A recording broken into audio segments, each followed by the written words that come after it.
These tubes contain identical DNA fragments, but they will be cleaved with different restriction enzymes to yield fragments of different sizes. Enzyme 1 cuts the DNA into fragments A and B, which we color for tracking purposes. Enzyme 2 cleaves the DNA at a different recognition sequence, yielding fragments C and D.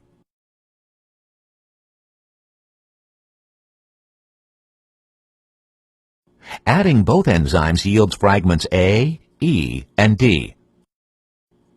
Gel electrophoresis is one of the most useful means of separating and purifying DNA fragments for further analysis.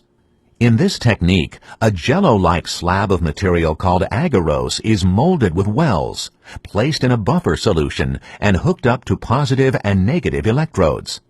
The DNA solutions, to which blue dye is added, are then pipetted into the wells.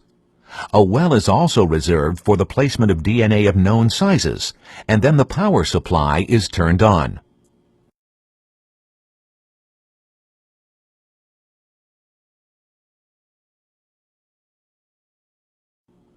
The blue tracking dye is negatively charged and migrates toward the positive electrode, as does the DNA. The DNA backbones contain negatively charged phosphate groups, which are attracted to the positive electrode. The smallest fragments move the fastest, being entangled less in the agarose matrix of the gel. When the blue dye reaches the bottom of the gel, the power is turned off. A fluorescent dye is then used to stain the DNA fragments. A DNA fragment in the size standards lane is the smallest, in this case about 500 base pairs, followed by DNA fragment D. The largest fragment is 23,000 base pairs long. Each band of DNA may contain millions of fragments of the same size. In many cases, a researcher may want to determine which DNA fragment contains a DNA sequence of interest. To do this, the researcher prepares the DNA in the gel to make a copy, known as a blot. First, the gel is soaked in a basic solution, so that the double-stranded DNA denatures into single strands. The gel is then transferred to a salt solution and a nylon filter is placed on top of the gel. Absorbent towels are placed on top of the filter.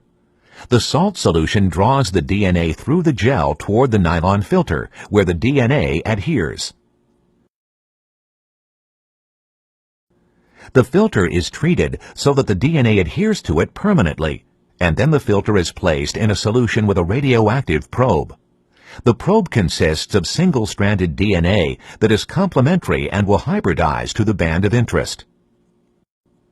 The filter is washed to remove any unhybridized probe. A piece of X-ray film is placed over the filter. The radioactive probe exposes the film, revealing the locations of hybridization.